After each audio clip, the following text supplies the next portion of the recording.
आपके हिसाब से अरविंद केजरीवाल की जो कोशिश थी चौथी दफा मुख्यमंत्री बनने की, एक बार फिर से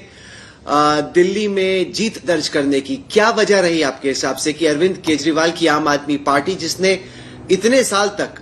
दिल्ली में बीजेपी को पछाड़ के रखा था, इस दफा वो क्यों धराशायी हो गई? मुझे ऐसा लगता है कि एक तो 10 साल का एंटी इनकम्बेंसी रहा, दूसरी बात केजरीवाल जी का खुद से मुख्यमंत्री न होना। मेरी समझ से वो एक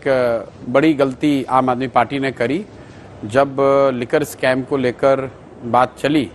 उस समय जब केजरीवाल जी को अरेस्ट किया गया, तो मुझे लगता है कि उस समय केजरीवाल जी को इस्तीफा दे देना चाहिए था।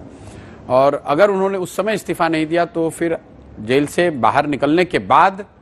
इस्तीफा देकर किसी दूसरे को मुख्यमंत्री बनाना शायद स्ट्रैटेजिकली ठीक नहीं था। और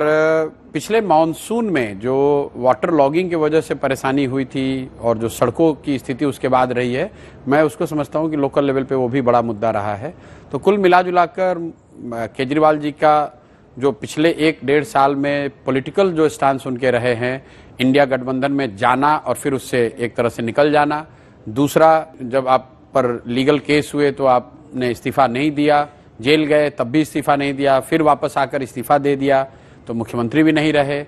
तीसरी जो गवर्नेंस को लेकर जो ढिलाई, जो एक तरह से उनकी कोर कंस्टिट्यूएंसी गरीबों की थी, झुग्गी झोपड़ियों की थी, उनको पिछले मॉनसून में जो तकलीफ हुई वाटर लॉगिंग की वजह से और खराब सड़कों की वजह से, उससे कहीं ना कहीं गवर्नेंस मॉडल को भी धक्का लगा। कुल मिलाजुलाकर इन 3-4 बातों का प्रभाव रहा होगा, जिसकी वजह से उनके मुझे लगता है कि 8-9% वोट शेयर कम हुआ है।